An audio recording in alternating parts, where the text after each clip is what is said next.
Howdy folks, Zach Smith, plant dude. Hey, check it out. This is a giant Canary Island date.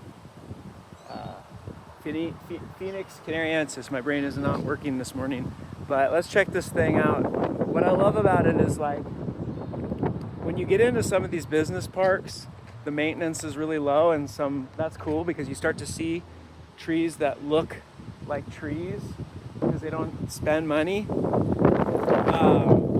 This here, I'm gonna turn the camera around. This is was called Podocarpus. Now they call it Afrocarpus. The common name is often fern pine. There's another name or two for it, doesn't matter. But a lot of times these are just hedges in people's yards. But if you let them go, look at that, it's like a legit tree. Like a stately, legitimate tree. Very freaking shady, good crotching characteristics. I mean, I think they do drop a fruit, so maybe the reason they're not more popular. But man, I'm like, why is this tree not more popular? As a hedge, they are like everywhere, so they're obviously durable as heck.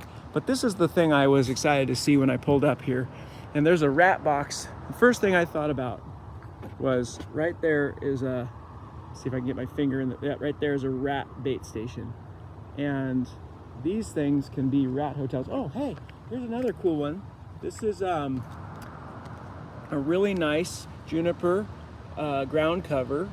Oh, the name escapes me. Might be Confertus. Little oak trees popping up. Little valley oak seedlings. But the palms make a lot of little babies too. So that's the brand new first leaf. Over here you've got some that have got the little bit more of that feather palm shape. And here's a little baby one. These can all be dug up. But dang, man. The reason that I was talking about the rat box is this is a habitat. Actually, they have been doing maintenance on it, but they're a little bit behind. Having it touch the building and all that, you know, generally you don't want to have your palm trees touching your building. So I'll look around here and see if we could find any good evidence of rats. And probably, I'm going in here to get an MRI. So I'm just at the doctor's office being a plant geek. You know, plant geeks do what plant geeks do. But oh my gosh, they're so spiky. The leaves at the bases of the fronds are like spines. They're really pokey. So nobody wants to go up there and deal with this stuff. I've had to prune these a few times. You just almost like swing the chainsaw overhead and hope for the best. I'm not saying the pros are way better at it than me. I was never a pro. I don't see any good evidence of rats here. I'm gonna bore the heck out of you looking for rat droppings. I should have hit pause, but anyway, Canary Island date, Phoenix canariensis. Big, beefy. I mean, look at this thing, dude. It's way wider than I am. Not that young, not that old. They get 50 feet tall in 100 years. That's not a hard, fast rule, by the way. Growing conditions matter, but this is great growing conditions. Very dry bed. They like dry. They like to be left alone. They're good weeds, so just like treat them like a weed and they'll just thrive on neglect. But yeah, pretty cool. Just wanted to stop and appreciate that right in the middle of a parking lot or a, you know, empty business park is this sweet, sweet tree. It's very likely a weed itself. That they'll pop up, the gardeners will ignore it for 20 years and it'll become a tree. That's how that happens.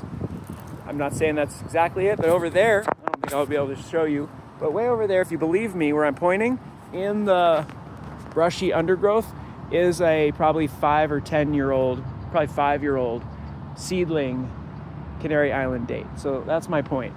The squirrels take their seeds around, plop them in the ground, and because these places are low budget, I love low budget landscaping because if they haven't butchered the trees, right?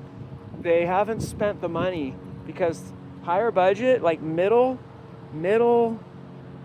you get like, hey, don't spend a dime, just keep it going, and then you get the like make it really, really prestigious. Right in the middle is the, hey, we need to hack these trees back. I've got money for the tree care budget, but not for a good tree company. So they're like, yeah, we'll hack them back.